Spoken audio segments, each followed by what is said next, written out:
स्वागत है आप सभी छात्र एवं छात्राओं को आपका अपने ही YouTube channel struggle arts classes में।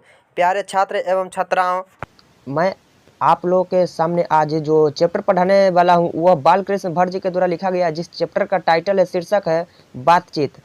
उस पाठ को जानने से पहले हम लोग थोड़ा सा लेखक परिचय जान लेते हैं। देखिएगा, इसमें बालकृष्ण भट्ट से संबंधित कुछ जानकारियाँ दी गई है, उनका परिचय दिया गया है, जिसमें बताया गया है कि उनका जो जन्म है 23 जून 1844 ईस्वी को हुआ था और उनका निधन 20 जुलाई 1914 ईस्वी को हो गया।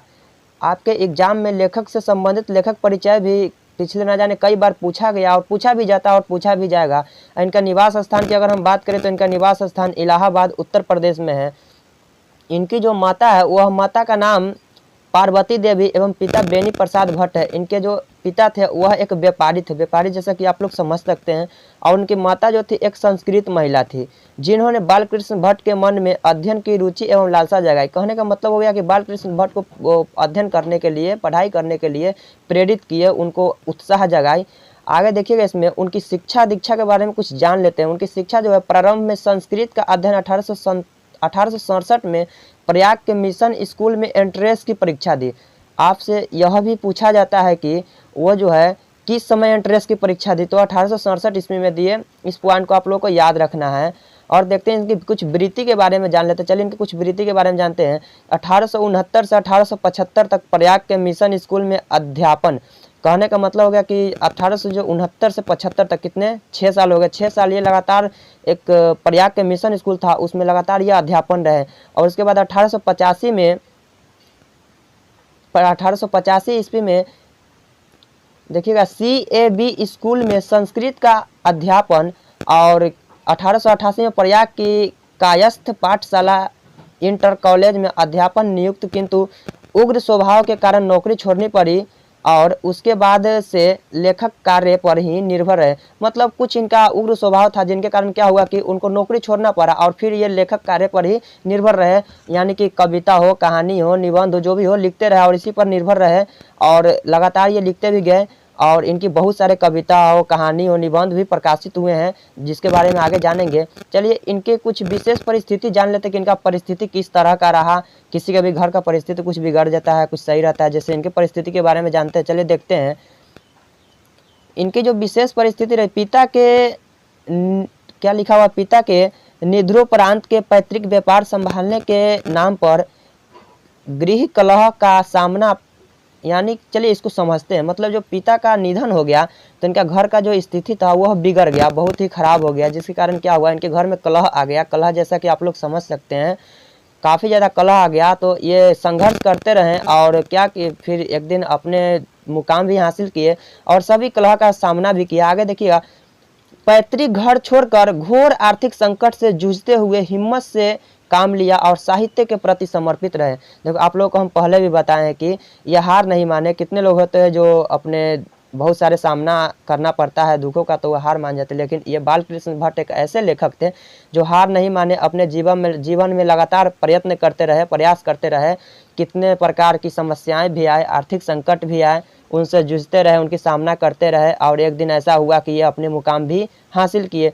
इनके कुछ रचनात्मक सक्रियता दिया गया है, उसके बारे में थोड़ा सा जान लेते हैं। ऐसे इस सबसे कम पूछा जाता है, लेकिन इसमें भी आपका कुछ महत्वपूर्ण ऑब्जेक्टिव बन सकता है, इसलिए हम पूरा को देखते चलते। चलिए जानते हैं थोड़ा सा।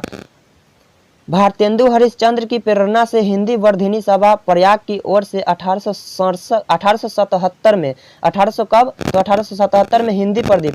आप लोगों को क्या करना है कि इसको याद रखना है, क्या है हिंदी प्रदीप। यहाँ पर आप लोगों को बता देते हैं, ये जो हिंदी प्रदीप लिखा हुआ है देखिएगा, इसको आप लोगों को याद रखना है। ये हिंदी प्रदीप जो लिखा हुआ है बहुत ही इंपॉर्टेंट, बहुत ही महत्वपूर्ण है। तो इसको आप लोगों को क्या करना है, इसको आप लोगों को याद रखना है, एग्जाम में पूछा जाता है। हिंदी प्रदीप जो है नामक मासिक पत्र निकालना प्रारंभ किया। इसे वे 33 वर्षों तक चलाते रहे। कितने वर्षों तक, 33 वर्षों तक। इसमें नियमित रूप से समीक्षा की, क्या 33 वर्ष तक चलाते रहे। सामाजिक साहित्य, नैतिक राजनीतिक विषयों पर निबंध लिखते रहे। 1881 में वेदों की नियुक्तिपूर्ण समीक्षा की। 1886 में लाला श्रीनिवास दास के संयोगिता स्वयंवर की कठोर आलोचना की। चलिए यहाँ पर समझते हैं। बहुत लोग क्या करते हैं कि सोचते हैं जिस पाठ को हम पढ़ रहे हैं और उस पाठ को जो लिखे होंगे हो सकता है कि इस संयोगिता स्वयंवर कहीं उन्हीं की रचना हो गए। ऐसा नहीं होता है दोस्तों। आप लोगों को ये याद रखना होगा कि ये जो संयोगिता स्वयंवर है यह किनकी रचना है, तो लाला श्रीनिवास दास जी की। ये बहुत बार एग्जाम में पीछे पूछा गया है, इसलिए आप लोग को इस पॉइंट को याद रखना है। किसकी रचना है, तो श्रीनिवास दास जी की। इस जो ये जो क्या बोलता है, ये जो रचना है इनकी आलोचना की है। कौन की है, इस 1886 ईस्वी में लाला श्रीनिवास दास संयोगिता स्वयंवर की कठोर आलोचना की। जीवन के अंतिम दिनों में हिंदी शब्दकोश के संपादन के लिए श्याम सुंदर दास द्वारा काशी आमंत्रित। श्याम सुंदर दास के एक व्यक्ति थे जो इनको हिंदी शब्दकोश के लिए वहां पर बुलाए, और क्या हुआ, किंतु अच्छा व्यवहार न होने के कारण अलग हो गए। मतलब इनका कुछ व्यवहार जो था अच्छा नहीं था, इसीलिए क्या किया गया, इनको अलग कर दिया गया। इनका कुछ उपन्यास दिया गया, किनका, श्रीनिवास दास जी का नहीं, बालकृष्ण भट्ट जी का कुछ उपन्यास दिया गया। यानी बहुत सारी रचनाएं अपने जीवन में रचे, जिसमें से उपन्यास कुछ दिया गया, जैसे कि रहस्य कथा, नूतन ब्रह्मचारी, 100 अजान, एक सुजान, गुप्त बैरी, रसातल यात्रा, उचित दक्षिणा, हमारी घड़ी, सद्भाव का अभाव। इस तरह से ये जो उपन्यास दिया गया है ये आपसे एग्जाम में पूछा जाता है। जैसे कि हो गया 100 अजान एक सुजान, यह किसकी उपन्यास है, तो बालकृष्ण भट्ट जी के। या फिर ऐसे भी पूछा जाता है कि 100 अजान एक सुजान यह जो रचना है यह क्या है, तो यह एक उपन्यास है। इस तरह से आपको याद रखना होगा। उसी प्रकार कुछ नाटक दिया हुआ है, जैसे पद्मावती, क्या है, किराता अर्जुनीय, उसके बाद बेनी संहार, उसके बाद दिया हुआ है शिशुपाल, वध नल, दमयंती या दमयंती स्वयंवर। देखिए ऊपर एक क्या था, ऊपर था संयोगिता स्वयंवर जो कि श्रीनिवास दास जी की रचना है, जबकि यहाँ पर एक दिया हुआ है दमयंती स्वयंवर। क्या है, दमयंती या दमयंती, दोनों तो वही बात हुआ। लिखा हुआ है स्वयंवर, जो यह जो अच्छा इसको बोल सकते हैं नल दमयंती या दमयंती स्वयंवर। ऐसे आप लोग से जो एग्जाम में पूछा जाता है, इस तरह से पूछा जाता है दमयंती स्वयंवर यह किसकी रचना है, तो आप लोग को याद रखना है कि बालकृष्ण भट्ट जी की यह रचना है। इनकी कुछ और क्या क्या दिया हुआ है, और भी बहुत सारी इनकी नाटक दिया हुआ है, तो इसको आप लोग क्या कीजिएगा, देख लीजिएगा। आप सभी के पास बुक होगा तो अधिकतर जो बहुत ज़्यादा बार जो पूछा गया वो जो उपन्यास दिया गया ऊपर, वो सब बहुत बार पूछा गया है। जैसे कि आप लोग वीडियो को रोक कर हाईलाइट कर लीजिएगा। रहस्य कथा हो गया, नूतन ब्रह्मचारी, 100 अजान एक सुजान, ये सब बहुत बार पीछे कई बार एग्जाम में पूछा गया है। सद्भाव का अभाव, ये सब बहुत बार पूछा गया है। इनके कुछ और भी दिया गया है, क्या है, प्रश्न दिया गया है, जैसा काम वैसा परिणाम, यह भी एग्जाम में पूछा जा चुका है। इसको भी आप लोग हाईलाइट कर लीजिए। और प्रश्न ऐसे ही पूछा जाता है कि 100 अजान क्या है, जैसा काम वैसा परिणाम, यह क्या है, तो यह एक प्रश्न है। यह क्या है, यह एक प्रश्न है। इसको आप लोग को याद रखना होगा। और इनकी निबंध के बारे में चलिए कुछ जान लेते हैं। इनकी जो निबंध है अभी तक 1000 के आसपास इनकी निबंध प्रकाशित हो चुकी है। कितने, 1000 के आसपास। ये भी एग्जाम में पूछा जाता है कि बालकृष्ण भट्ट जी का जो निबंध है लगभग कितने प्रकाशित हो चुकी है, तो लगभग अभी तक 1000 के आसपास निबंध प्रकाशित हो चुकी है, जिनमें से देखिएगा, जिनमें से 100 से ऊपर महत्वपूर्ण है। 1000 तो प्रकाशित हो चुके हैं, 1000 के आसपास, लेकिन 100 से ऊपर इनसे बहुत ही महत्वपूर्ण है, जिसमें से एक बातचीत भी है। बड़ा इंटरेस्टिंग यह जो निबंध है बड़ा इंटरेस्टिंग है। चलिए पढ़ाएंगे तो उसके बाद समझाएंगे आप लोगों को विस्तार से, उसमें बताएंगे भी। आगे देखते हैं। इसमें भट्ट निबंध माला नाम से 2 खंडों में एक संग्रह प्रकाशित, मतलब इनके जो यह संग्रह है भट्ट निबंध माला, किस नाम से, तो भट्ट निबंध माला नाम से यह 2 खंडों में प्रकाशित है। कितने खंडों में, तो 2 खंडों में प्रकाशित है। आपसे लेखक परिचय, इससे ज्यादा बाहर कुछ नहीं पूछेगा। जो आप लोगों को जो इतना लेखक परिचय बताया है इतना ही से आप लोगों को एग्जाम में पूछा जाएगा, इतना ही से पूछा भी जाता है। अगर आप लोग इतना कंप्लीट कर लेते, इतना को आप लोग अगर दिमाग में बसा लेते, इतना को अगर कैप्चर करके रख लेते दिमाग में, तो यकीन रखिए कि इससे बाहर से वो पूछेगा भी नहीं। आप लेखक परिचय आराम से पूरा कंप्लीट हो गया, और इसी से पूछा जाएगा, आप एग्जाम में भी कंप्लीट कर सकते हैं। चलिए अब हम लोग इसके बाद सीधे पाठ पे चलते हैं, और पाठ में जाकर कुछ पाठ से जानकारी लेते हैं। देखिए अब पाठ का जो शीर्षक है, पाठ का शीर्षक रखा गया बातचीत। बातचीत जैसा कि आप लोग समझ सकते हैं, बातचीत होता है 2 या 2 से अधिक व्यक्तियों के साथ एक साथ बैठकर हम लोग क्या करते हैं, संलाप करते हैं, मतलब बातचीत करते हैं, वही बातचीत। आखिर क्या कारण है कि शीर्षक बातचीत ही रखा गया। जब हम लोग पाठ पढ़ेंगे उस पर जिक्र करेंगे, चर्चा करेंगे, तो विस्तार से जानते चलेंगे। चलिए हम लोग पाठ को थोड़ा सा पढ़ते हैं। क्या बोल रहा है, इसे तो सभी स्वीकार करेंगे कि अनेक प्रकार की शक्तियां जो वरदान की भांति ईश्वर ने मनुष्य को दी है, उनमें से वाक शक्ति भी एक है। क्या आप लोगों के दिमाग में मन में यह एक सवाल उठ रहा है कि वाक शक्ति आखिर है क्या? देखिए चलिए मैं आप लोगों को बताता हूँ, इस डाउट को क्लियर करता हूँ। वाक शक्ति का मतलब होता है ऐसी शक्ति जिसके कारण हम लोग क्या करते हैं, बोलते हैं एक दूसरे के सामने, अपनी दुख हो तकलीफ हो एक दूसरे के सामने क्या करते हैं, रखते हैं, दिल खोलकर बात कर पाते हैं। वो भी हम लोग को क्या करता है, जब दो आदमी बात करते हैं तो कुछ बात वो हमें बोलता है, कुछ बात हम उससे बोलते हैं, और इस प्रकार हम लोग आपस में क्या करते हैं, बातचीत करते हैं। तो इसी बातचीत करने की जो यह जो तरीका है, एक दूसरे के सामने जो हम अपने अपनी बातों को रख पाते हैं, इसी को हम लोग वाक शक्ति कहते हैं। और भी इसके बारे में हम लोग विस्तार से जानते हैं। देखिएगा, यदि मनुष्य और इंद्रियां अपनी अपनी शक्तियों में अविकल रहती और वाक शक्ति मनुष्य में न होती तो हम नहीं जानते कि इस गूंगी सृष्टि का क्या हाल होता। देखिए हम आपको पहले भी बताए हैं कि यह जो वाक शक्ति है, इसी की वजह से हम लोग एक दूसरे से बात कर पाते हैं। आप लेखक का कहना है कि सोचिए जरा एक बार, अगर मनुष्य के अंदर वाक शक्ति ही नहीं होती तो क्या वह अपनी सुख दुख जो भी हो एक दूसरे के सामने रख पाता? एक व्यक्ति दूसरे व्यक्ति से बोल पाता? नहीं बोल पाता, क्योंकि वाक शक्ति के कारण ही हम लोग बोलते। अगर वाक शक्ति न रहता तो क्या होता, लोग बैठ जाता कहीं कोने में जाकर और गूंगा की तरह गूं करते रहता। क्या वैसे में हम लोग कभी भी एक दूसरे को सुख दुख समझ पाते, एक दूसरे को बता पाते? क्या वो हमको बता पाता? नहीं बता पाता। तो उसी वाक शक्ति के बारे में यहाँ पर लेखक बता रहे हैं। चलिए इसमें आगे देखते हैं। सब लोग लुंज पुंज से हो मानो कोने में बैठे दिए गए होते, और जो सुख दुख का अनुभव हम अपनी दूसरी इंद्रियों के द्वारा करते हैं वे अवाक होने के कारण आप आपस में एक दूसरे से कुछ ना कह सुन सकते।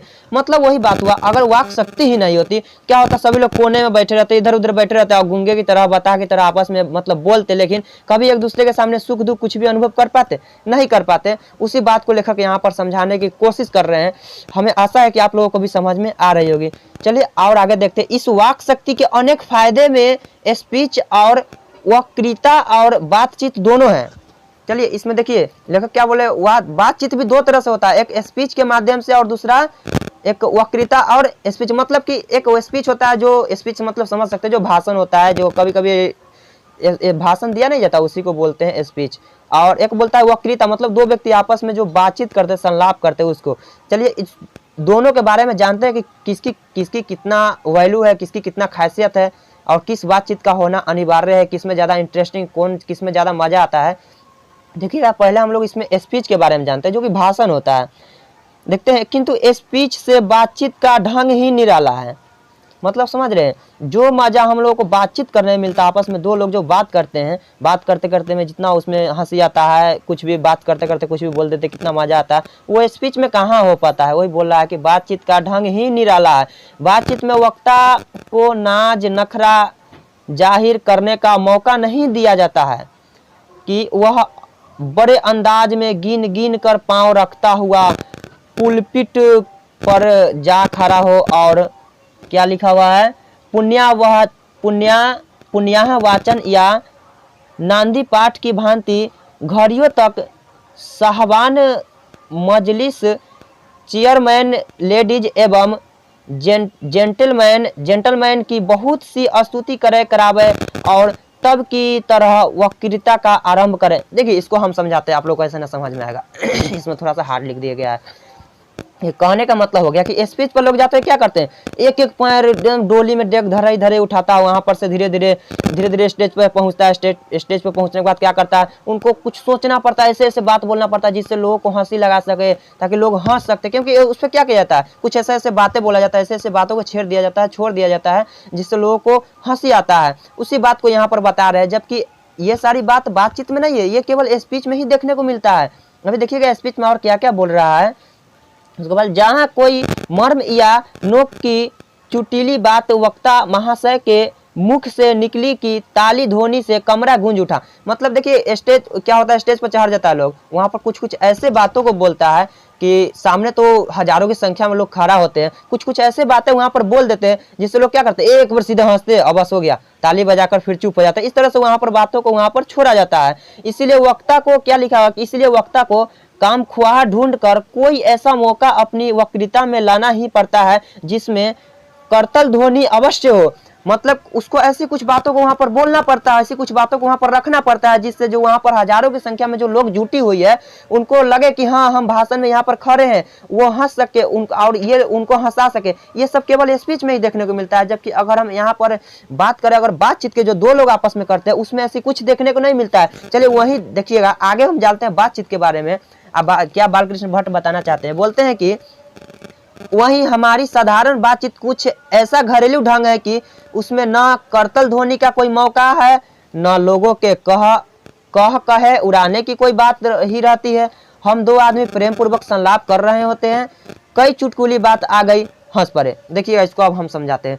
बातचीत में क्या होता है कि अब ऐसी ऐसी बातों को बोलना पड़ता है कि लोग हंसे, जबकि हम लोग नहीं, स्पीच में ऐसी ऐसी बातों को बोलना पड़ता है कि लोग हंसे। जबकि बातचीत में क्या होता है कि आपस में हम लोग दो लोग बात कर रहे हैं, कभी कभी होता है कि पहले लोग ऐसे बात बोल दिया, हम लोग हंस पड़ते हैं। हो सकता है वही लोग बोलते हैं, हम हंस पड़े, हम बोलते वो हंस पड़े। बातचीत में ऐसा होता है, बात करते करते कुछ याद आ गया, हंस दिए। जबकि ऐसा स्पीच में नहीं होता। ये सब बातचीत में, इससे हमको पता चलता है कि बातचीत में जो इंटरेस्टिंग मजा आता है वो स्पीच में कहाँ आ पाता है वो मजा। ऐसी बात को बालकृष्ण भट्ट जी भी बताना चाहते हैं। आगे देखिएगा, आगे इसमें वो क्या कहना चाह रहे हैं। संलाप का मतलब होता है बातचीत करना। यहाँ पर लिखा हुआ है ना, यहाँ पर देखिएगा, यहाँ पर लिखा हुआ है, आप लोगों को मैं बताता हूँ। यहाँ पर देखिएगा, यहाँ पर लिखा हुआ है संलाप, ये ऊपर लिखा हुआ है।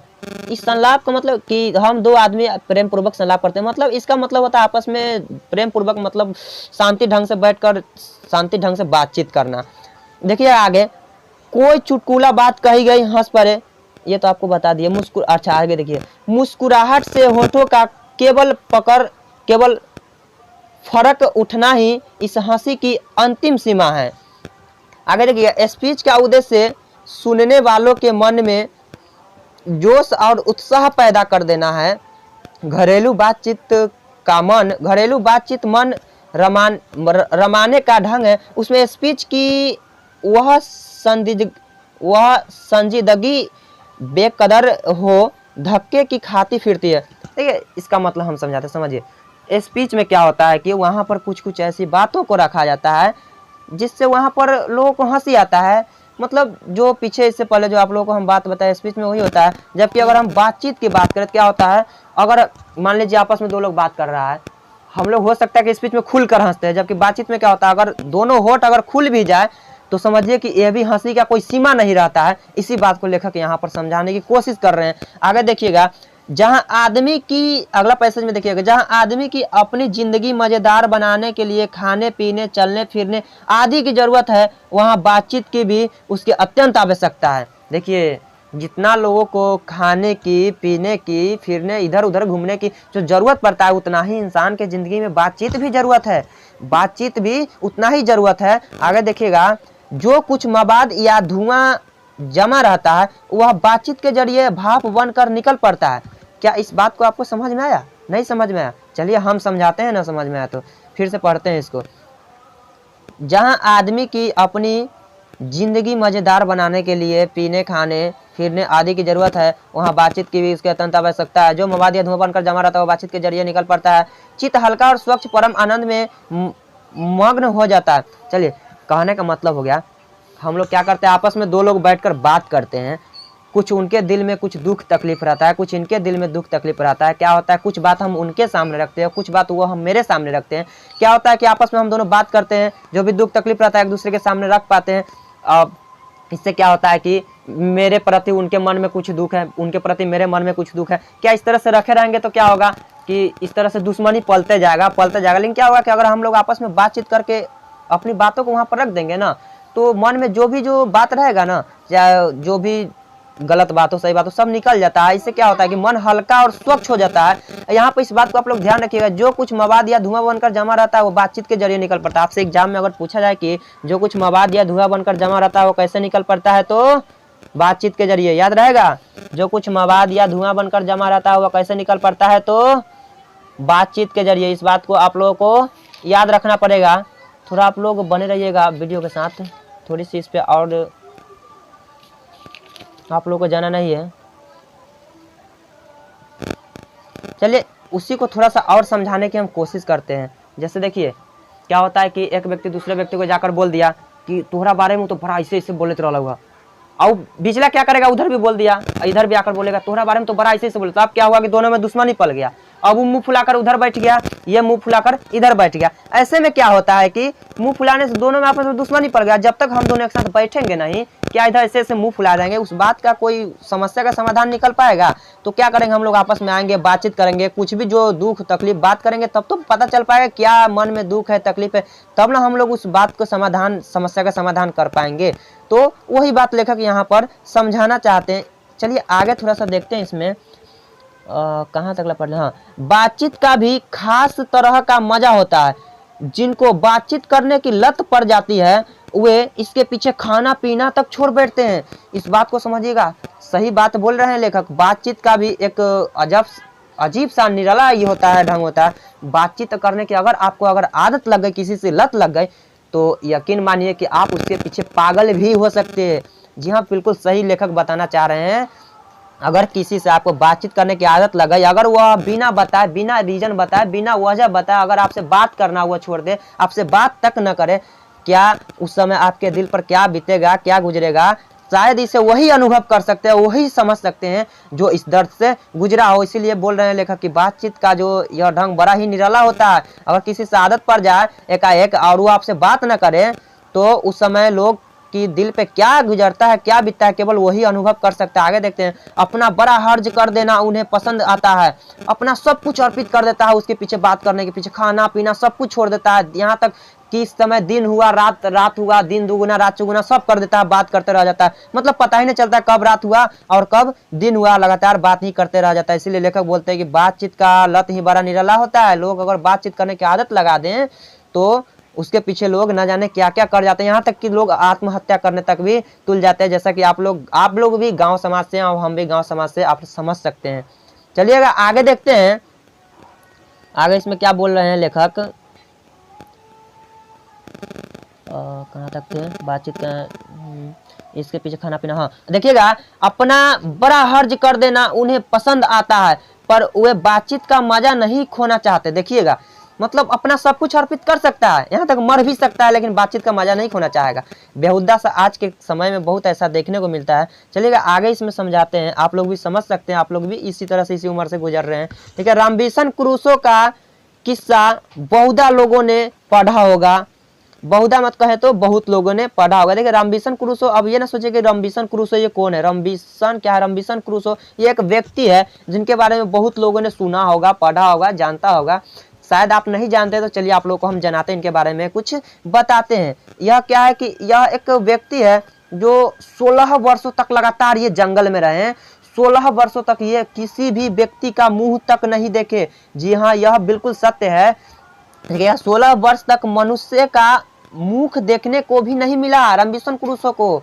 अब बताइए, जंगल में रहे, जंगली व्यवहार करते रहे, जंगल में जंगलों की तरह जो वहाँ पर जानवर व्यवहार करते हैं तैसे करते रहे। मानिए कि जंगली जानवर की तरह रहे, इनको मनुष्य का मुख देखने को तक नहीं मिला। कुत्ता बिल्ली आदि जानवरों के बीच में रह देखिए, कुत्ता बिल्ली आदि जानवरों के बीच 16 वर्षों के उपरांत उसने फ्राइडे के मुख से एक बात सुनी। अब देखिएगा यहाँ पर समझिएगा, 16 वर्ष तक तो किसी का आदमी से उसको तो मुख तक भी नहीं देखा, तो आदमी से बातचीत क्या होगा। अब 16 वर्षों के उपरांत, 16 वर्षों के बाद क्या होता है कि रामबिशन क्रूसो नाम का क्या है, नहीं 6 वर्ष क्या 16 वर्ष के उपरांत उसने फ्राइडे के मुख से, फ्राइडे नाम का एक व्यक्ति है ना, सोचिएगा फ्राइडे ही कौन है, संडे या फ्राइडे वो वाली बात नहीं है। फ्राइडे नाम का एक व्यक्ति जिसके मुख से इसने एक बात सुनी। देखिए, यद्यपि आपसे अगर पूछा जाए एग्जाम में कि रामबिशन क्रूसो कितने वर्ष के उपरांत फ्राइडे के मुख से एक बात सुनी, तो 16 वर्षों के उपरांत। या फिर पूछा जाएगा कि 16 वर्ष के उपरांत रामबिशन क्रूसो किसके मुख से एक बात सुनी, तो फ्राइडे के मुख से। इस बात को आप लोगों को याद रखना होगा। क्या हुआ कि यद्यपि उसने अपनी जंगली बोली में कहा था, पर उस समय, आगे देखिएगा, पर उस समय रामबिशन क्रूसो को ऐसा आनंद हुआ मानो उसने नए सिरे से ऊपर से आदमी का चोला पाया हो। देखिए, आदमी का जो बातचीत करने का तरीका होता है ना, ये अजब ही निराला होता है। ये तो 16 वर्ष तक जंगली जानवर की तरह भांति व्यवहार करते रहे। जब ये 16 वर्ष के उपरांत फ्राइडे के मुख से एक बात सुना ना, इन्हें काफी ज्यादा अनुभव हुआ। ऐसा अनुभव हुआ कि मानिए इनके जिंदगी में ऐसा कभी खुशी का अनुभव ही नहीं हुआ होगा। जब ये एक मनुष्य के मुख से बात सुना तो ये काफी ज्यादा खुशी अनुभव हुआ, अजीब तरह का इनको एक फील होने लगा। आगे देखिएगा, इससे सिद्ध होता है कि मनुष्य की वाक शक्ति मनुष्य के वाक शक्ति में वहां तक लुभा लेने की ताकत है जिनसे केवल वह पत्र व्यवहार है, कभी एक बार भी साक्षात्कार नहीं हुआ। उन्हें अपने प्रेमी से बात करने की कितनी लालसा रहती है। देखिए इसको हम समझाते हैं। अब बताइए, सोचिए मनुष्य की बातचीत में वाक शक्ति में कितनी ताकत है जो वह किसी को भी लोभा सकता है। वो तो एक जंगल में एक जानवर की भांति था। बताइए उस व्यक्ति को भी फ्राइडे ने बात करके लुभा लिया। उस व्यक्ति को भी जब बात किया उस व्यक्ति को भी ऐसा लगा कि उसके जिंदगी में कभी ऐसा खुशी का अनुभव ही नहीं हुआ हो। इससे पता चलता है कि मनुष्य की जो वाक शक्ति है यह बहुत ही कीमती है। इसमें बहुत ही ज्यादा ताकत है, शक्ति है जो किसी को भी अपनी ओर लुभा सकता है। इससे यह सिद्ध होता है। आगे देखिएगा, उन्हें अपने प्रेमी से बात करने की कितनी लालसा रहती है। आगे देखिएगा, अपनी अभ्यंतरिक भाव दूसरे पर प्रकट करना और उसका अवश्य आप अग्रहण कर लेना शब्दों के ही द्वारा हो सकता है। सच है, जब तक मनुष्य बोलता नहीं तब तक उसका गुण दोष प्रकट नहीं होता। बेन जॉनसन का यह कहना है कि बोलने से ही मनुष्य के रूप का साक्षात्कार होता है, बहुत से उचित जान पड़ता है। चलिए इसको हम समझाते हैं आप लोगों को, ऐसे ना समझ में आएगा। क्या बोला? सच है, जब तक मनुष्य बोलता नहीं तब तक उसका गुण दोष प्रकट नहीं होता। फिर से हम उसी बात को समझाना चाह रहे हैं, उसी अंदाज में जिस अंदाज में आप समझ सकते हैं। देखिएगा, बोला कि सच है, जब तक मनुष्य बोलता नहीं उसका गुण दोष प्रकट नहीं होता। अब बताइए, आपके मन में कुछ चल रहा है, गलत विचार हो, अच्छा विचार हो, कुछ भी विचार हो, आपके मन में कुछ चल रहा है मेरे प्रति, मेरे मन में चल रहा है कुछ आपके प्रति, या फिर आप हमको कुछ कहना चाह रहे हैं, हम आपको कुछ कहना चाह रहे हैं। अगर आप हमको बोलबे न कीजिएगा, अपने मन की बातों को निकालबे नहीं कीजिएगा, क्या हम आपकी बातों को समझ पाएंगे? कैसे समझ पाएंगे? जब तक आप बोलिएगा नहीं, आपके सुख दुख को हम कैसे समझ पाएंगे? वही तो लेखक भी बोलना यहाँ पर चाले। सच है, जब तक मनुष्य बोलता नहीं उसका गुण दोष प्रकट नहीं। आप बोलिएगा तब तो पता चलेगा आपके अंदर क्या गुण है, क्या क्वालिटी है, क्या दोष है, क्या आपके अंदर कमी है, तब तो हम महसूस कर पाएंगे ना। उसी बात को लेखक यहाँ कहना चाह रहे हैं, जब तक आप बोलिएगा नहीं तब तक आपके गुण दोष प्रकट ही नहीं हो सकता। हमें आशा है कि आप लोग इस बात को समझ पा रहे हैं। और इस बात को ऐसा किसने कहा था? तो बेन जॉनसन ने कहा था। किसने कहा था?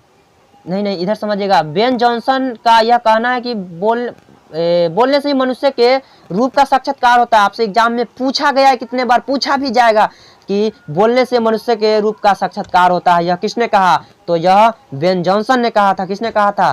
तो बेन जॉनसन ने कहा था। और ऊपर है कि जब तक मनुष्य बोलता नहीं तब तक उसका गुण दोष प्रकट नहीं था। अच्छा, एक बात को आप लोगों को और याद रखना है कि जब तक मनुष्य बोलता नहीं तब तक उसका गुण दोष क्या है? हाँ, बेन जॉनसन का यह कहना है कि बोलने से मनुष्य के रूप का साक्षात्कार होता है। मतलब मनुष्य जब बोलता है ना तभी उसके सही रूप का पता चल पाता है। नहीं बोलेगा तो उसके सही रूप का कैसे पता चल पाएगा? वही बात यहाँ पे बोल रहे हैं, बोलने से ही मनुष्य के सही रूप का साक्षात्कार होता है। ऐसा किनका मानना था? तो ऐसा बेन जॉनसन का मानना था। इस बातों को आप लोगों को याद रखना है। इस तरह से आपका प्रश्न में भी होगा शायद लघुत्तरीय में कि बातचीत के संबंध में बेन जॉनसन और एडिसन का क्या विचार है। इसी तरह का बातचीत के संबंध में पता है बेन जॉनसन जी का मानना क्या था? बेन जॉनसन जी का मानना था कि बोलने से ही मनुष्य के सही रूप का पता चलता है। अगर मनुष्य चुपचाप रहेगा, सोचिए जरा कि मनुष्य अगर चुपचाप रहेगा उसके गुण दोष तथा अवगुण का पता ही नहीं चल पाएगा। कैसे पता चल पाएगा? आप चुपचाप रहेगा तो। वास्तव में मनुष्य जब तक बोलता है नहीं है ना, जब तक उसका गुण दोष प्रकट नहीं होता है, ये आप लोगों को पता होना चाहिए। जबकि पता है एडिसन जी का क्या मानना था, उसके बारे में भी आगे पढ़ेंगे। थोड़ा सा आप लोगों को जब तक हम हिंट्स बता देते हैं कि बातचीत के संबंध में एडिसन जी का जो मानना था ना, वह कह रहे थे कि असल बातचीत दो व्यक्ति के बीच हो सकती है। ऐसा किनका मानना था? तो एडिसन जी का मानना था। कहने का तात्पर्य यह हुआ कि दो व्यक्ति एक दूसरे के सामने जो है ना दिल खोलकर बात कर सकते हैं, क्योंकि तीसरे व्यक्ति की उपस्थिति मात्र से क्या होती है? बातचीत की धारा बदल जाती है। चलिए इस बात को हम आप लोगों को समझाने की कोशिश करते हैं, आप लोग समझने की कोशिश कीजिएगा। क्या होता है कि दो व्यक्ति रहता है तो आपस में बातचीत कर पाता है, कुछ पर्सनल बात होता है, जो पर्सनल बात होता है ना एक दूसरे के सामने हम लोग खोल सकते हैं। लेकिन तीसरे व्यक्ति की उपस्थिति होता है क्या कि बातचीत के धारे बदल जाती है। कहने का मतलब बातचीत का ढंग बदल जाता है। क्या होता है कि आपस में दोनों अल्लाह पल्ला उस समय करने लगेगा, अब बोलने लगेगा कि हाँ क्या बोल रहे थे, तो क्या बोले, मतलब कि ये जो दोनों व्यक्ति होते हैं ये नहीं चाहते कि तीसरे व्यक्ति इस बात को समझ पाए, क्योंकि हो सकता है कि ये जो बात ये दोनों के बीच ही रहने वाला, तीसरे के बीच न रहने वाला। इसीलिए जो बातचीत दो व्यक्ति के बीच हो सकता है ना, वो तीन व्यक्ति के बीच, चार व्यक्ति के बीच कतई भी नहीं हो सकता है, कतई संभव नहीं है। क्योंकि अगर दो व्यक्ति रहते हैं तो पूरी बातों को खोल कर वहां पर बोल पाते हैं, कर पाते हैं, समझ पाते हैं। इसीलिए अगर आपसे पूछा जाए कि असल बातचीत कितने व्यक्ति के बीच हो सकती है, तो दो व्यक्तियों के बीच हो सकती है। आप लोग को याद रखना पड़ेगा। तो हम लोग कहाँ तक पढ़ लिए हैं? हाँ, बहुत ही उचित जान पड़ता है। चलिए उससे आगे हम लोग समझते हैं। इसी बातचीत की सीमा 2 से लेकर वहां तक रखी जा सकती है जहां तक उनकी जमात मीटिंग या सभा न समझ ली जाए। एडिसन का मत है कि असल बातचीत दो व्यक्तियों में हो सकती है। देखिए उसी बात को यहाँ पर रिपीट कर दिया, बोल दिया कि एडिसन का मत है कि मतलब एडिसन का मत का मतलब मानना है कि असल बातचीत दो व्यक्तियों के बीच हो सकती है। कितने व्यक्तियों के बीच? दो व्यक्तियों के बीच। किनका मानना है? तो एडिसन का। तो आपसे एग्जाम में अगर पूछा जाए कि एडिसन का क्या, एडिसन बातचीत के जो संबंध में, बातचीत के विषय में एडिसन का क्या मानना है, बेन जॉनसन का क्या मानना है, तो हम तो पहले ही बता दिए। बेन जॉनसन का मानना है कि जो है ना, बोलने से मनुष्य के सही रूप का पता चलता है, ना मनुष्य बोलेगा तो उसके गुण अवगुण का पता नहीं चल पाएगा। जबकि एडिसन जी का मानना है कि असल बातचीत जो है ना दो व्यक्ति के बीच हो सकता है। ये दोनों का मानना है। आप लोगों को इस दोनों की बातों को, मत को दिमाग में रखना होगा, रखे रहिएगा। और हम लोग इससे आगे थोड़ा सा देखते हैं। देखिए आगे इसमें क्या बोला जा रहा है कि जिसका तात्पर्य यह हुआ कि जब दो आदमी होते हैं तभी अपना दिल एक दूसरे के सामने खोल पाते हैं, मतलब अपनी बातों को एक दूसरे के सामने रख पाते हैं, पूरी तरह से वहां पर बोल पाते हैं। जब तीन हुए तब तो क्या, जब तीन हुए तब वह दो की बात कोसों दूर कई। चलिए अब इसको हम समझाते हैं। दो व्यक्ति है, बहुत सारे बातचीत कर सकते हैं, कुछ भी बोल रहा है बोल सकते हैं। अब तीसरे हुआ, कोसों दूर गए, मतलब कि अब कुछ भी ये लोग बात करने लगते हैं। कुछ भी इसलिए बात करने लगते हैं कि जो ये दो व्यक्ति आपस में बात कर रहे थे वो बात ये तीसरे व्यक्ति को पता ना चल पाए। हो सकता है कि वो बात इसके जानने के लायक ना हो सकता है, इस बात को ये तीसरे व्यक्ति आगे बढ़ा दे, हो सकता है इस बात पे आगे कुछ झंझट हो जाए, मामला हो जाए। इसलिए लेखक बोला कि कोसों दूर चल जाती है इनकी बात। कोसों दूर कहने का मतलब हुआ कि ये दोनों बात का जो तरीका होता है ना, तरीका ही बदल देते हैं कि तीसरा आदमी समझ ना पाए। कहा भी है, आगे देखिएगा, कहा भी है कि 6 कानों में पड़ी बात खुल जाती है। देखिए आप यहाँ पर समझते हैं, एक व्यक्ति के पास कितने कान? 2 कान। दो व्यक्ति के पास कितने कान? 4 कान। और यहाँ पर तीसरे व्यक्ति आ गया, मतलब 3 व्यक्ति के पास 6 कान। उसी बात को लेखक यहाँ पर समझा रहे हैं कि कहा भी गया है कि 6 कानों के बीच जो बात की जाती है वो बात खुल जाती है। मतलब एक दूसरे वो 6 कान, मतलब 3 व्यक्ति के पास बात, 3 व्यक्ति के साथ जो बात कीजिएगा वह बात जो है एक जगह नहीं रह पाएगा। हो सकता है वो अगला व्यक्ति जाकर उसको बोले, वो उसको बोले, और बात धीरे धीरे फैल जाए। जो बात कहने के लायक ना हो किसी को, वहां तक भी यह बात पहुंच जाए। इसलिए लेखक बोल रहे हैं कि कहा भी गया है कि 6 कानों के बीच जो बात कही गई है वह फैल भी जाती है, इधर उधर चली भी जाती है। आगे देखिएगा इसमें, दूसरे यह कि किसी तीसरे आदमी के आ जाते ही या तो वे दोनों अपनी बातचीत से निरस्त हो बैठेंगे या उसे निपट मूर्ख अज्ञानी समझ बना लेंगे। अब देखिए समझिए, या दूसरे तरफ हम ये भी बोल सकते हैं कि 2 व्यक्ति बात कर रहे हैं, तीसरा व्यक्ति आया, अब क्या करेगा, ये बातचीत के ढंग बदल देगा। बातचीत कर रहे हैं कुछ और टॉपिक पे, अब बातचीत को बदल कर कुछ और टॉपिक पे शुरू कर देगा। या फिर क्या करेगा, सामने वाला को मूर्ख बनाने लगेगा, उसको अज्ञानी समझने लगेगा, कुछ बातचीत का तरीका बदल देगा। इस तरह से क्या होता है कि 3 व्यक्ति के बीच बातचीत कतई नहीं हो सकता है। जो बातचीत असल बातचीत हो सकता है वह केवल 2 व्यक्तियों के बीच ही हो सकता है। चलिए अब हम लोग इससे आगे थोड़ा जानते हैं, आगे समझते हैं क्या बोला है। जैसे गर्म दूध और ठंडे पानी के 2 बर्तन पास पास साट के रखे जाए तो एक का असर दूसरे में पहुंच जाता है, अर्थात दूध ठंडा हो जाता है और पानी गर्म। वैसे ही 2 आदमी पास बैठे हो, एक दूसरे का गुप्त असर दूसरे पर पहुंच जाता है, चाहे एक दूसरे को देखें भी नहीं, तब बोलने को कौन कहे। एक के शरीर की विद्युत दूसरे में प्रवेश करने लगती है। अब चलिए इस बात को आप लोगों को समझ में आया नहीं होगा, इस बात को हम समझाएंगे आप लोगों को। क्या होता है कि कभी कभी हम लोग दूध को गर्म कर लेते हैं। अगर मान लीजिए वह दूध ज़्यादा गर्म है, हमको अभी हाल फिलहाल में ही लेकर जाना है, क्या करते हैं हम लोग, पानी भर लेते हैं बाल्टीन में और उस दूध को क्या करते हैं, कुछ लोटा में कुछ बर्तन में रखकर उसको बाल्टीन में हो या फिर ठंडे पानी में रख देते हैं। इससे क्या होता है कि वह दूध गर्म हो जाता है और दूध जो गर्म रहता है वो ठंडा हो जाता है और जो पानी ठंडा रहता है वो पानी क्या होता है, गर्म हो जाता है। ठीक उसी प्रकार अगर यहाँ पर उसी प्रकार बोल रहे हैं कि अगर 2 आदमी पास में बैठे हो तो एक की असर दूसरे में पहुंच जाती है। मतलब एक जो बातचीत कर रहे हैं, एक के बातचीत के असर क्या होता है कि दूसरे में पहुंच जाता है, चाहे एक दूसरे के देखे भी नहीं, तब बोलने में कौन कहे।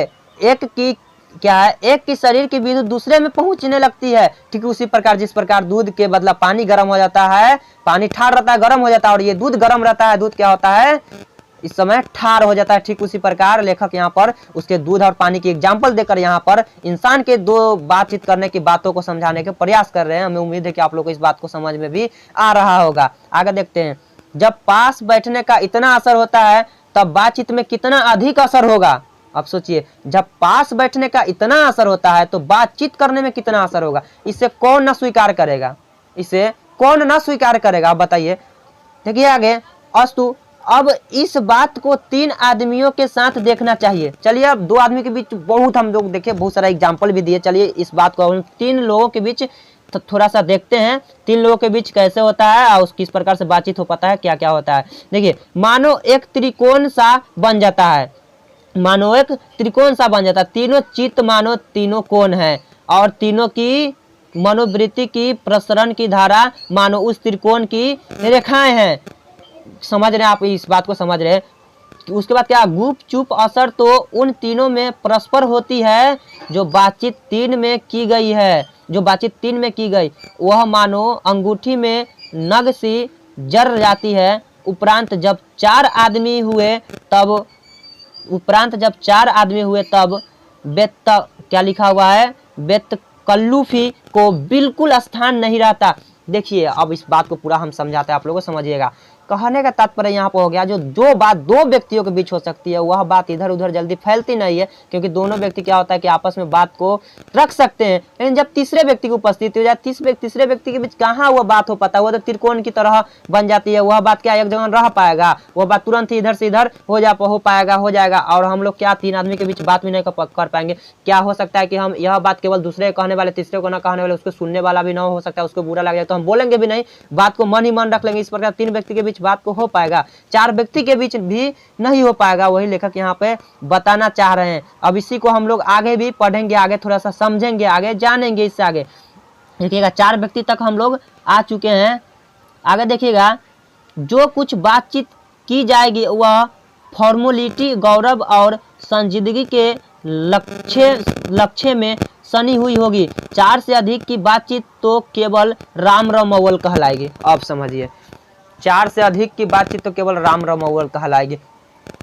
कहने का मतलब हो गया 4 व्यक्ति हो या फिर 5 व्यक्ति, 6 मतलब 4 से अधिक व्यक्ति हो, 5-6 जो भी हो, अगर 4-5-6 व्यक्ति के बीच बैठ जाएंगे तो क्या उस समय दिल खोलकर बात कर सकते हैं? आप ही लोग बताइए, नहीं कर सकते हैं। 4 से अधिक व्यक्ति जैसा ही बैठेगा वो राम रमौल शुरू कर देगा, अब माई के कथा शुरू कर देगा, वो ये बोलेगा, वो ये बोलेगा, ये बोलेगा, मतलब वहां पे कुछ ढंग से बात ही नहीं हो पाएगा, वो राम रमौल शुरू कर देगा। तो समझ रहे आप लोग, राम रमौल का मतलब हम बता दिए कि कोई ढंग से बात ही नहीं कर पाएगा, कोई कुछ भी बोलेगा, कोई कुछ भी बोलेगा। तो इसलिए 4 से अधिक व्यक्ति के बीच तो बात ही सही से ना हो पाएगा। इस बात को आप लोग को याद रखना है क्या, कि 4 से अधिक व्यक्ति के बीच बात क्या कहलाती है, तो राम रमौल कहलाती है। या फिर आपसे पूछा जाए राम रमौल किसे कहते हैं, तो 4 से अधिक व्यक्तियों के बीच बातचीत करना ही राम रमौल कहलाती है। चलिए आगे समझते हैं हम। उसे हम संलाप नहीं कह सकते हैं, उसे हम क्या संलाप नहीं कह सकते, मतलब उसे हम संलाप बातचीत नहीं कह सकते। बातचीत तो 2 व्यक्ति के बीच ना होगा। वो राम रमौल को हम बातचीत कहाँ कहेंगे? वो अम्मा माई के किस्सा कहेगा तो ये कुछ भी कहेगा, तो ये कुछ भी कहेगा, क्या उसे बातचीत कहेंगे? नहीं कहेंगे। वही बोला कि उसे हम संलाप नहीं कहेंगे। इस बातचीत के अनेक भेद है, मतलब इस बातचीत के अनेक प्रकार भी होता है। भेद मतलब समझ रहे हैं, प्रकार भी होता है। देखिए 2 बुढ़ों की बातचीत प्रायः जमाने की शिकायत पर हुआ करती है। चलिए इस बात को हम समझाते हैं आपको। क्या बोले, 2 बुढ़ों के बीच बातचीत प्रायः जमाने की शिकायत पर हुआ करती है, मतलब समझ रहे हैं, जब 2 बुढ़ा एक साथ बैठ जाएगा ना तो वो क्या करेगा, जमाने भर की शिकायत करने की शुरू कर देगा। क्या, जैसे कोई मान लीजिए उसके आसपास से अगर गाड़ी हाँक कर चला गया, कोई अगर फटा जींस पहन कर चला गया, अब क्या बोलेगा, फलनामा का बेटा तो आग एकदम, मतलब कि आग एकदम एने ओने छेड़ रहा है, आग मुतही, ऐसा बोला जाता है, मतलब कि इस तरह से बोला जाता है। या फिर कोई अगर उसके पास अगर स्पीड में गाड़ी हाँक कर चले जाए, अगर कोई बूढ़ा अगर उसे देख ले, मतलब उल्टा सीधा कुछ भी उस समय क्या किया जाता है, बोलने लगते हैं। मतलब वो जमाने भर की शिकायत करने लगते हैं, फलनामा का बेटा ऐसा है, तो फलनामा के बेटी ऐसा। मतलब 2 बूढ़ा जब बैठ जाए ना तो इसी तरह से बातें करेगा, मतलब और पीछे के खिस्सा शुरू कर देगा, राम के समय के तो क्या कबीर के समय के, मतलब जमाने भर की पूरी जितनी शिकायत होगा सब एक साथ वहां पे रखने की शुरू कर देगा। ये 2 बुढ़ों के बीच ऐसे बात की जाती है। जबकि वही देखते हैं, और वे बाबा आदम के समय की ऐसी दास्तान शुरू करते हैं जिसके 4 सच हो, 4 सच तो 10 झूठ। चलिए इसको हम समझाते हैं। मतलब आदम के समय कहने का मतलब इतना पीछे की कहानी शुरू करेगा कि उसमें से अगर 15 को बात बोले, 14 को बात बोले तो 4 को बातों में से सच्चे निकलेगा और 10 को बात झूठे बोलेगा। प्रायः ऐसा देखने को भी मिलता है, जब 2 बूढ़ा एक साथ बैठ जाए तो कुछ भी बतियाने लगेगा पीछे के समय के, जिसमें से चारों को कहीं सच होगा। हमको तो लगता है चारों को भी सच नहीं होगा, लेकिन लेखक ऐसा बता रहे कि 4 सच होगा तो 10 को झूठे बात करेगा। देखिएगा, एक बार उनकी बातचीत का घोड़ा छूट जाना चाहिए, पहरों बीत जाने पर भी अंत न होगा। सही बात है। वो जब पीछे की अगर कहानी शुरू कर दे, मान लीजिए अगर श्री कृष्ण जी के बारे में अगर शुरू कर दे, श्री राम जी के बारे में शुरू कर दे, या फिर कोई भी भगवान के बारे में पीछे के कोई सा भी अगर वो अम्मा माई की कथा अगर शुरू कर दे, तो उनको पता नहीं चलेगा कि बात केवल रात हुआ, केवल दिन हुआ, केवल सुबह शाम हुआ, और वो बात करने की शुरू कर रहे हैं। मतलब कि उनकी बात का क्या घोड़ा छूट जाना चाहिए। मतलब कहने का मतलब बात सिर्फ शुरू तो होना चाहिए, खत्म केवल होगा उससे क्या मतलब है। इस तरह से बूढ़े लोग बात किया करते हैं। अब देखिएगा, 2 हम सहेलियों की बातचीत का कुछ तरीका क्या होता है बात करने का। जायका की निराला है। 2 हम सहेलियों मतलब समझ रहे, 2 हम सहेलियों का मतलब समझ रहे हैं। चलिए, बूढ़ा का तरीका तो वो था, किस तरह का था आप देख लिए। अब 2 हम सहेली किस तरह से बातचीत करते हैं वो देखिएगा। हालांकि आप इसमें बातचीत का ही विशेष रूप से इसलिए जिक्र किया जा रहा है क्योंकि चैप्टर भी बातचीत है, बातचीत पे ही यह चैप्टर बनाया गया है, और लेखक यह सब जमाने में जिस तरह से हुआ करता है वही देखकर इस चैप्टर को भी बनाए हुए हैं। आगे देखिएगा, रस का समुद्र मानो उमरा चला आ रहा है। ये क्या है? 2 हम सहेलियों के बीच बातचीत हो रहा है। रस का समुद्र मानो उमरा चला आ रहा है, इसका पूरा स्वाद उन्हीं से पूछना चाहिए जिन्हें ऐसी की रस सनी बात सुनने को कभी भाग्य लड़ा है। वो लोग 2 हम सहेलियों के बीच बातचीत देखिए किस तरह से किया जा रहा है।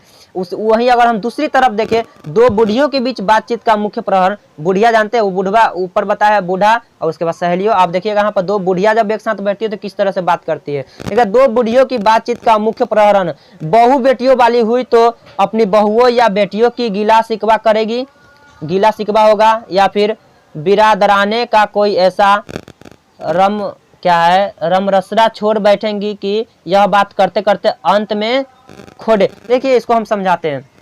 क्या होगा जब 2 बुढ़िया एक साथ बैठती है ना बातचीत करने के लिए, उस समय क्या होता है कि अगर उनकी बहू हो, बेटी हो, तो वो अपने बहू के बारे में कुछ भी शिकायत करना शुरू कर देगी।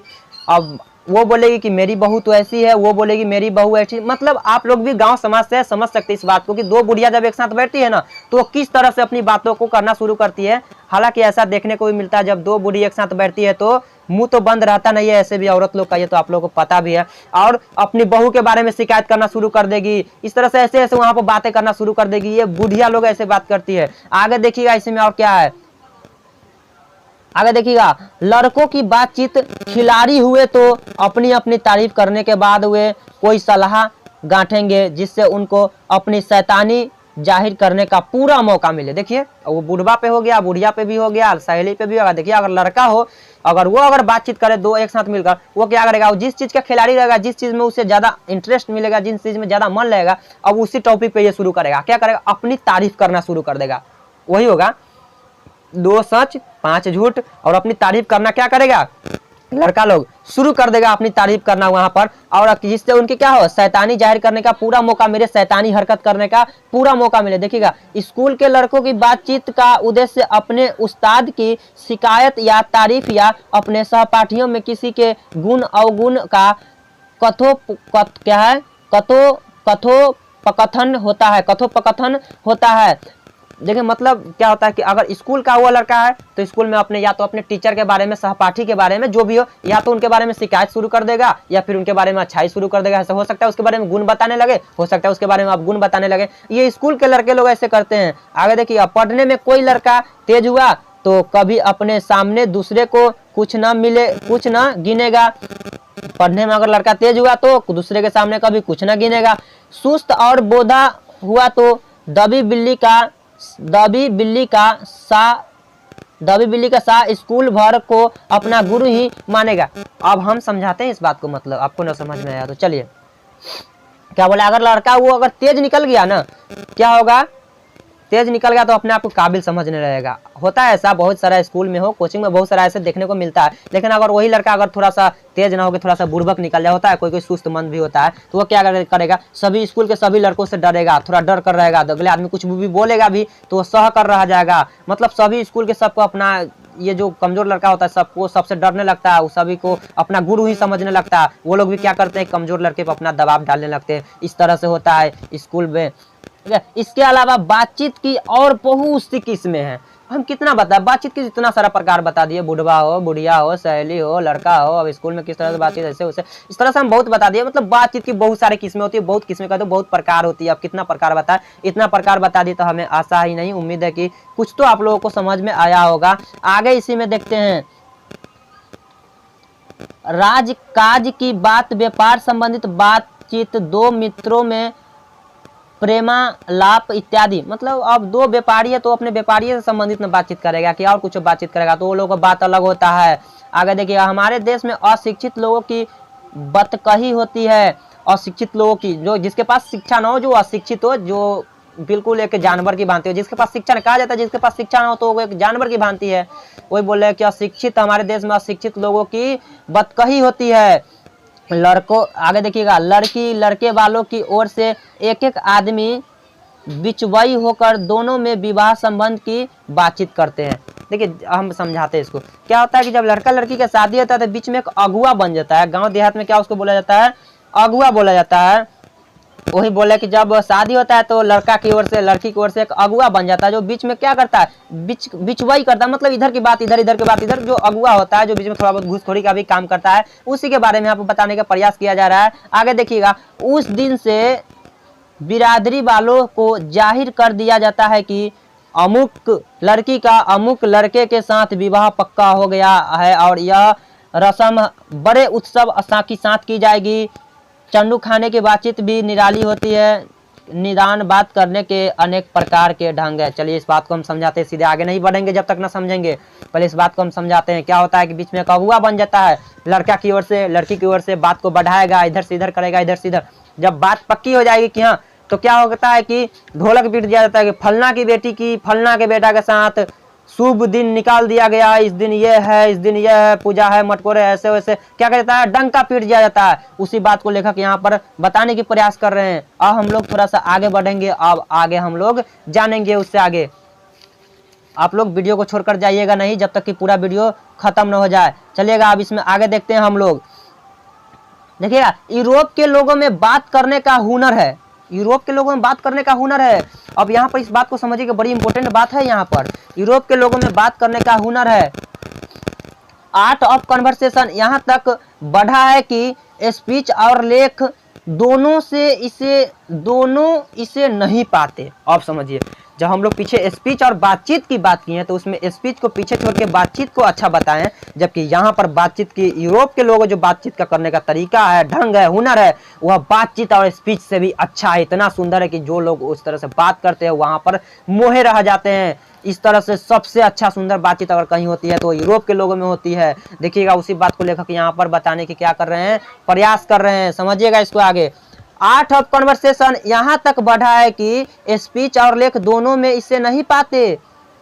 देखिए, आपसे अगर पूछा जाए कि आर्ट ऑफ कन्वर्सेशन क्या है तो आप लोगों को याद रखना पड़ेगा कि आर्ट ऑफ कन्वर्सेशन जो है वह क्या है। तो आर्ट ऑफ कन्वर्सेशन जो है ना, यूरोप के लोगों में बातचीत करने की एक उत्तम कला है। मतलब कि यह एक बातचीत करने क्या है, यह एक कला है। इस बात को आप लोगों को याद रखना पड़ेगा। आपके साथ प्रश्न में भी होगा कि आर्ट ऑफ कन्वर्सेशन क्या है, तो याद रखिएगा। थोड़ा सा इसको हम समझा देते हैं अपनी भाषा में कि आर्ट ऑफ कन्वर्सेशन जो है ना, बातचीत करने की एक कला है। क्या है, एक कला है। मतलब कि उत्तम तरीका बातचीत करने की विधि है, बोल सकते हैं। जो यूरोप के लोगों में क्या है, बहुत ज्यादातर प्रचलित है। बातचीत करने के दौरान कुछ क्या होता है, कुछ प्रसंग छोड़ दिए जाते हैं। मतलब कुछ बात एक दूसरे के सामने रख दिए जाते हैं जो सुनने में काफी ज्यादा आनंद आता है, काफी ज्यादा अच्छा लगता है। कुछ प्रसंग जब छोड़ दिए जाते हैं तो, और जिन्हें सुनकर काफी आनंद मिलता है। अतः इस आर्ट ऑफ कन्वर्सेशन बातचीत करने की एक उत्तम कला है जो कहाँ प्रचलित है, तो यूरोप के लोगों में प्रचलित है। इस बात को आपको याद रखना पड़ेगा कि बातचीत करने की जो कला है यह कहाँ प्रचलित है, तो यूरोप के लोगों में प्रचलित है। इस बात को आप लोगों को याद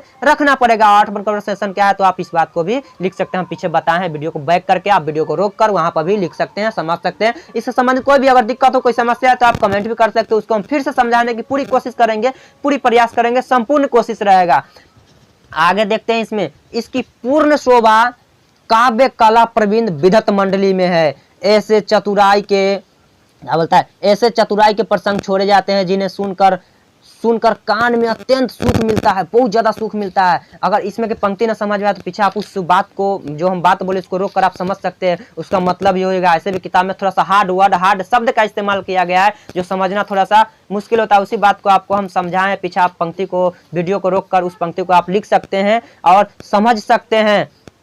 आगे देखिएगा, सुहृदय, सुहृदय गोष्ठी इसी नाम है, सुहृदय गोष्ठी इसी का नाम है, सुहृदय गोष्ठी इसी का नाम है, जो हम पीछे अभी बताए हैं। आगे देखिएगा, सुहृदय गोष्ठी की बात की यह तारीफ है कि बात करने वालों की लियाकत अथवा पंडिताई का अभिमान या कपट कहीं एक बात में भी प्रकट न हो। कहने का मतलब हो गया कि एक भी बात में प्रकट न हो, पूरी अपनी बातों को वहाँ पर क्या करता है, रख देता है। वरन क्रम में रसाभास पैदा करने वाले शब्दों को बरतते हुए चतुर सयाने अपनी बातचीत को सरस रखते। सरस कहने का मतलब अपनी सारे बातों को वहाँ पर क्या करते हैं, सरस मतलब कि सारे बातों को वहाँ पर रख देते हैं। वह रस हमारे आधुनिक शुष्क पंडित की बातचीत में, जिसे शास्त्रार्थ कहते हैं, जिसे क्या कहते हैं, शास्त्रार्थ कहते हैं, कभी आवेगा ही नहीं। मुर्ग और बटेर की लड़ाइयों की झपटी के समान उनकी नीरस काँव में सरस संलाप की चर्चा ही चलाना व्यर्थ है, संलाप की चर्चा चलाना ही व्यर्थ है। वरन कपट और एक दूसरे को अपने पंडितत्व के प्रकाश के बाद परास्त आदि रसाभास की सामग्री वहाँ बहुतायात के साथ आपको मिलेगी। घंटों भर तक काँव काँव करते रहेंगे तो कुछ न होगा।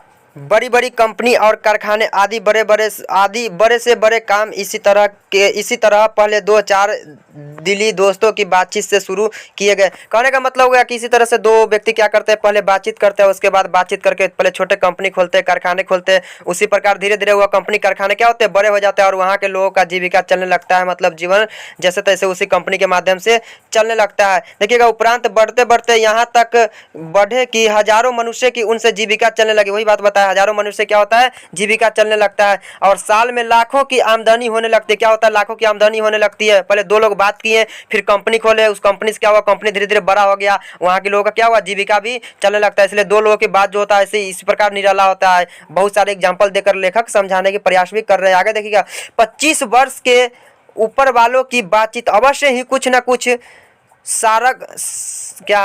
सारगर भीति होती होगी। कहने का मतलब हो गया कि 25 वर्ष के जो ऊपर के लोग होते हैं उन लोगों की बात थोड़ा सा अलग होता है, वो लोग थोड़ा अनुभवी होते हैं। अनुभव और सुरंदेशी से खाली न होगी। और 25 से नीचे की बातचीत में यद्यपि अनुभव दूरदर्शिता और गौरव नहीं पाया जाता है। कहने का मतलब जो 25 वर्ष से ऊपर के जो व्यक्ति होते हैं उनके पास कुछ ज़्यादा अनुभव होता है, वो लोग अनुभव की बात करते हो। 25 वर्ष के जो नीचे का होता है उन लोगों के पास अनुभव थोड़ा सा कम होता है। जैसे कि आप लोग देखते हैं गांव देहात में क्या होता है कि बताया जाता है कि वो लोग 25 वर्ष से ऊपर के, मतलब इतने उम्र है, उन लोगों के पास क्या है, कुछ ज़्यादा अनुभव है, उन लोगों के पास कुछ ज़्यादा ज्ञान है। इसीलिए बताया जाता है कि 25 वर्ष से ऊपर के जो होते हैं, जिनके पास ज़्यादा उम्र है, उनसे कुछ सलाह लेना चाहिए। क्योंकि 25 वर्ष से नीचे के वाले वो तो नादान होते हैं, उनके पास ज़्यादा अनुभव भी नहीं रहता है, इसलिए उनके पास जाने के लिए, उनसे सलाह लेने के लिए कम सलाह दिया जाता है। लेकिन एक बात और लेखक इसमें क्या बता रहे हैं कि पर इसमें एक प्रकार का ऐसा दिल बहलाव और ताजगी रहती है जिसकी मिठास उससे 10 गुनी चढ़ी बढ़ी रहती है।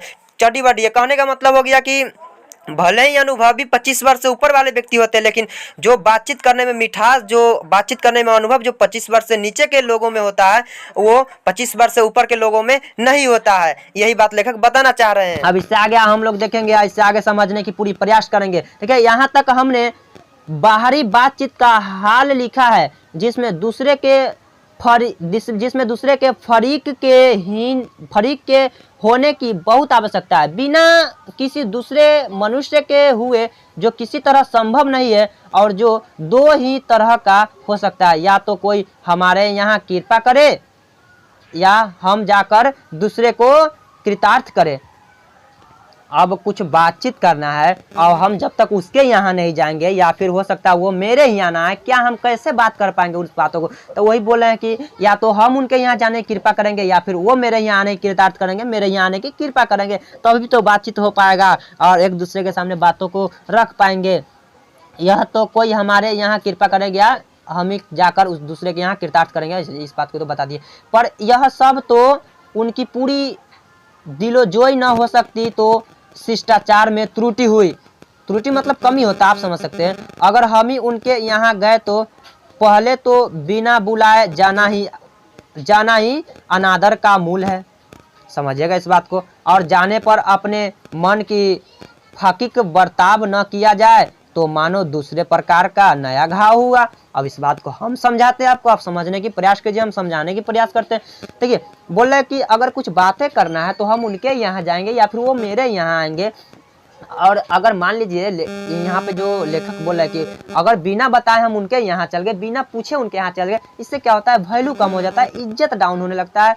ऐसा लोग सोचते हैं, ऐसा रियली में होता है। बिना बुलाए किसी के यहाँ जाना भी नहीं चाहिए। वही बोल रहे हैं कि एक तो बिना बुलाए किसी के यहाँ जाना अनादर माना जाता है, जाना नहीं चाहिए, वही बात बोल रहे हैं। और दूसरा, अगर चल भी गए, अगर आपके मन पसंद हो सकता है, आपको कुछ और खाने का मन है वो कुछ और बढ़ा दिए, हो सकता है आपको कुछ वहाँ पर प्यास व्यास लगा, वो पानी भी ना बढ़ाए, आपके दिन में कितना होगा, कितना दुख होगा, तकलीफ होगा ना, उस समय आपके अंदर कैसा फील होगा। तो इसलिए बिना बुलाए किसी को यहाँ जाना भी नहीं चाहिए। वही बात को बता रहे, जाना अनादर माना जाता है। अगर जाने के बाद आपका इज्जत ना हुआ, वहाँ पर कुछ इज्जत सम्मान न दिया गया तो उसमें भी आपको बुरा लगेगा। वही बात यहाँ पर बता रहे। इसलिए सबसे उत्तम प्रकार बातचीत करने का हम यही समझते हैं कि हम वह शक्ति अपने में पैदा कर सके कि अपने आप बात कर लिया करे। क्या जरूरी है हमको, मतलब कि उससे बात करने का, मान लीजिए अगर दो व्यक्ति के बीच बात करना, आपको कुछ बात किसी के सामने रखना है, प्रकट करना है उसके सामने, अब उसके यहाँ जाइएगा बिना बुलाए अनादर, मतलब अच्छा नहीं लगेगा, जाने में आपको सम्मान नहीं किया जाएगा और बुरा लगेगा। इससे अच्छा हो कि हम अपने अंदर है ना कुछ ऐसे शक्ति पैदा करें जिससे हम क्या करें, स्वयं से बातचीत कर सके। ताकि जब हम स्वयं से बातचीत करने लगेंगे ना तो इससे क्या होगा, हम अपने आप क्रोध पर नियंत्रण कर सकेंगे, दूसरे को दुख ना पहुंचेगा, दूसरे को तकलीफ ना पहुंचेगा। अगर हम जिस दिन अपने आप से बातचीत करना शुरू कर दिए उस दिन समझ लीजिए कि दुनिया की सबसे बड़ी शक्ति हम अपने आप में पैदा कर लिए और दूसरे को चोट नहीं पहुंचने देंगे और सबसे बड़ी मुकाम पर हम पहुंच जाएंगे जिस दिन हम अपने अंदर अपने आप से बातचीत करने की शक्ति पैदा कर लिए। तो ऐसे भी क्या होता है, दूसरे से बातचीत करने का लत भी नहीं लगाना चाहिए, जैसा कि आप लोग समझ सकते हैं। देखिएगा, इसी से संबंधित अगर आपसे कहीं प्रश्न पूछ दे कि मनुष्य के बातचीत का उत्तम तरीका क्या हो सकता है, इसके द्वारा अपने लिए नया संसार की रचना कैसे कर सकता है, उसी बात को ना आपको बताए। उत्तम तरीका मतलब सही तरीका क्या हो सकता है, तो सही तरीका ये नहीं हो सकता कि वो अपने आप से बात करे, इसके द्वारा नया संसार की रचना कैसे कर सकता है, वो अपने लिए नए दुनिया की रचना कैसे कर सकता है, आप ही लोग बताइए। तो चलिए इसी बात को हम थोड़ा सा अपने शब्द में समझाने की कोशिश करते हैं। आप वीडियो को चाहें तो रोककर लिख भी सकते हो सकता है शायद ये प्रश्न भी होगा। ऐसे आप लोग देख लीजिएगा कि मनुष्य के बातचीत करने का सबसे उत्तम तरीका तो उसके क्या है, उसके आत्मवार्तालाप, मतलब कि अपने आप से बात करना। क्या है, मनुष्य जिस दिन अपने आप से बात करना शुरू कर दिया ना, हम कसम से बोल रहे हैं कि उस दिन मनुष्य कभी भी गलत कदम नहीं उठाएगा, कभी भी गलत सोचेगा तक नहीं, क्योंकि अपने आप से अगर बात करना शुरू कर दिया, जिस दिन उसके मन में गलत विचार आएगा उस दिन वो अपने आप से बात करना शुरू कर देगा, वो गलत कदम उठा ही नहीं सकता है। तो मनुष्य को बातचीत करने का उत्तम तरीका क्या हो सकता है, तो अपने आप से बातचीत करना, यही उत्तम तरीका हो सकता है। इसके द्वारा वो नया संसार की रचना कैसे कर सकता है, तो मनुष्य अपने अंदर एक ऐसी शक्ति पैदा करे, मतलब कि अपने अंदर एक ऐसी शक्ति को विकसित करे जिससे वह अपने आप से क्या करे, अपने आप से बातचीत कर सके। अपने आप से बात करना इसलिए जरूरी है ताकि क्रोध पर नियंत्रण पाया जा सके, जिससे दूसरे को कष्ट न पहुंचे। क्योंकि हमारी भीतरी मनोवृत्ति जो है ना, अंदर मन की जो वृत्ति है वह नए नए रंग दिखाया करती है, वह है ना हमेशा बदलती रहती है। मन अंदर, आप लोग को भी पता है कि हमारी मन जो है ना हर घड़ी बदलते रहता है, कभी मन करता है ये करे, कभी मन करता है वो करे, कभी ये कभी वो, आप लोग समझ सकते हैं। तो हमारी भीतरी मनोवृत्ति हर वक्त बदलते रहता है, वो हर वक्त चेंज होते रहता है, इसलिए हमारी भीतरी मनोवृत्ति नया नया रंग दिखाती रहती है और वह क्या, वह हमेशा बदलती रहती है। हमें मन पर काबू रखना ही चाहिए, रखना ही होगा, क्योंकि जिस दिन मन पे काबू न रखेंगे हो सकता है किसी के साथ कुछ गलत कर दे। अगर मन पे काबू रख लिए तो किसी के साथ कभी कुछ गलत नहीं कर सकते, खुद के साथ भी गलत नहीं हो सकता है। इसलिए आप लोग अपने मन पे काबू कीजिए, अपने अंदर वह शक्ति पैदा कीजिए जिससे आप स्वयं से बातचीत कर सके। यही जो है बातचीत करने का उत्तम तरीका आया था। इस प्रकार हम लोग क्या कर सकते हैं, एक नया संसार की रचना कर सकते हैं। आप लोग को ये प्रश्न होगा, देख लीजिएगा, जरूरी भी पड़ सकता है इस प्रश्न के उत्तर के लिए। हम तो अपने शब्दों में समझाने की कोशिश किए हैं, चलिए इसी का और समझते हैं। वह प्रपंचात्मक संसार का एक बड़ा भारी आईना है। जो बात को हम आपको पीछे समझाए बस उसी का मतलब है, फिर भी एक बार पढ़ देते हैं। जिससे जैसी चाहो वैसी सूरत देख लेना, कोई दुर्घट बात नहीं है। और जो एक ऐसा चमनिस्तान है जिसे हर किस्म के बेल भूटे खिले हुए, ऐसे चमिस्तान की सैर में क्या कम दिल बहलाव है। मित्रों का प्रेमालाप कभी इसकी 16वीं कला तक भी न पहुंच सका। इसी सैर का नाम ध्यान या मनोयोग या चित्त को एकाग्र करना है, जिसका साधन एक दो दिन या एक दो दिन का काम नहीं है। वर्षों के अभ्यास के उपरांत यदि हम थोड़ी भी कमी मनोवृत्ति स्थिर कर अवाक हो अपने मन के साथ बातचीत कर सके तो मानो अहो भाग्य है। अब इस बात को आपको हम समझाते हैं, आप समझने की कोशिश कीजिए। वही बात है, जितना पंक्ति ऊपर हम पढ़े सबका मतलब यही होगा कि जिस दिन हम अपने अंदर अगर वो शक्ति पैदा कर लिया अपने आप से, अगर हम बातचीत करने लगे तो कभी किसी को हम कोई तकलीफ नहीं होने देंगे, किसी को कोई दुख नहीं होने देंगे, किसी के प्रति हम कुछ गलत सोचेंगे नहीं और हम भी कभी गलत की ओर जाएंगे नहीं। क्योंकि जिस दिन गलत की ओर जाने लगे तो उस दिन हम अपने आप से बातचीत करके उस गलत रास्ता को मोड़कर सही रास्ता पे जाएंगे। इसलिए हम आप लोगों को बोलते हैं कि आप लोग अपने अंदर अपने आप से बातचीत करने की कोशिश कीजिए। क्यों दूसरे से हम बातचीत करेंगे, दूसरे से बातचीत अपनी बातों को दूसरे के सामने रखने जाएंगे। अपने आप बातचीत कीजिए, जो अपने आप से बातचीत कीजिएगा बहुत सारे लाभ ही लाभ है अपने आप से बातचीत करने का। दूसरे से बातचीत करने का लाभ भी हो सकता है, हानि भी हो सकता है, इस बात को आपको समझना पड़ेगा। आगे देखिएगा, एक वाक शक्ति मात्र के दमन से न जाने कितने प्रकार का दमन हो गया। एक वाक शक्ति के दमन से न जाने कितने प्रकार का दमन हो गया। हमारी जीवा कतरनी के समान सदा स्वच्छंद चलता रहता है। कभी हम लोग किसी के सामने कुछ गलत बात बोल दिए, अब मान लीजिए क्यों जाएंगे दूसरे के सामने बात करने, और मान लीजिए चल भी गए, हो सकता है हमारी जीभ तो ऐसे भी कतरानी की तरह पट पट पट पट चलते रहता है। हो सकता है कभी उसके सामने कुछ बोल दिए और यही बात अब हो सकता है उसको बुरा लग जाए, बात से बात ही बात होते होते कुछ और हो जाए। तो इसलिए हम अपने आप से बातचीत करेंगे। ऐसे भी हमारी जीभा पे कंट्रोल नहीं होता है, कुछ भी कभी कभी बोला भी जाता है। तो इसलिए अपने आप से बात कीजिएगा। अपने आप को कुछ बोल भी देंगे तो अपने आप हम कंट्रोल भी कर सकते हैं, लेकिन दूसरे को बोलेंगे तो हो सकता है वो कुछ गलत कर दे, बात आगे बढ़ जाए, कुछ बड़ा कुछ फैसला लिया जाए। इसलिए अपने आप से बातचीत करने की कोशिश कीजिए। अपने आप पे जीभ पे काबू रखिए, अपने आप पे होठों पे काबू रखिए, किसी के सामने कुछ गलत बोलने की कोशिश तक ना कीजिए। देखिए उसे यदि हमने अपने काबू में कर लिया तो बड़े क्या है क्रोधाधिक बड़े बड़े अजय शत्रुओं के बिना प्रयास जीत अपने वश में कर डाला। समझ रहे हैं, जिस दिन अगर हम अपने आप को अपने काबू में कर लिए ना, अपने आप से बातचीत कर रहे ना, बड़े बड़े युद्ध तो हम ऐसा ही जीत लेंगे। क्योंकि जिस दिन अपने आप से बातचीत करने लगोगे ना, हर एक चीज का तोड़ आप खुद निकाल सकते हो, हर एक चीज का मतलब आप खुद समझ सकते हो, खुद से हर एक चीज का समस्या का समाधान कर सकते हो। आप समझ रहे इस बातों को मतलब। आगे देखिए, इसीलिए अवाक रहकर अपने बातचीत करने का यह साधन यावत साधनों का मूल है। शक्ति परम पूज्य मंदिर है, परमार्थ एकमात्र सोपान है। चलिए इस बात को हम समझाते हैं। इसलिए यह जो शक्ति है यह क्या है, इसलिए बोले कि शक्ति परम पूज्य मंदिर है, यह एकमात्र सोपान है। इसी के माध्यम से हम अपने आप को क्या कर सकते हैं, अपने आप के शक्ति पर क्या गुस्से पर कंट्रोल कर सकते हैं, किसी के साथ बुरा नहीं कर सकते हैं, और बड़े बड़े युद्ध को भी हम जीत सकते हैं अगर जिस दिन अपने आप से बातचीत करने लगे और जिस दिन हम इस गुस्से पे कंट्रोल कर लिए। अतः इस प्रकार यह चैप्टर इतना ही पे खत्म होता है। इस प्रकार बातचीत की इसमें कुछ विधि बताई गई थी। आप लोगों को यह चैप्टर कैसा लगा? अगर चैप्टर अच्छा लगा है तो प्लीज़ एक कमेंट कीजिएगा, लाइक कीजिएगा, इस वीडियो को हो सके तो शेयर भी कर दीजिएगा। अगर आप मेरे चैनल पर न्यू है तो इस चैनल को सब्सक्राइब कर लीजिएगा। यह चैनल जो है, इस चैनल पे आप लोगों को हमेशा 12th के हिंदी के चैप्टर बारीकी से एक एक कर करके और प्रश्न उत्तर भी एक एक कर करके आप लोगों को मिलता रहेगा। अगर इसी तरह के आप मेरे वीडियो को देखना चाहते हैं तो मेरे चैनल को सब्सक्राइब करके रखिएगा। बस वीडियो को मैं इतना ही पे खत्म करता हूँ, फिर मिलता हूँ इसी पार्ट के प्रश्न उत्तर के साथ, जो जिसमें देख सकते हैं इतना सारा प्रश्न दिया गया। प्रश्न उत्तर के साथ मिलते हैं, अपनी ही भाषा में प्रश्न उत्तर कराएंगे। जब तक के लिए बाय बाय छात्र एवं छात्राओं, और जय हिंद।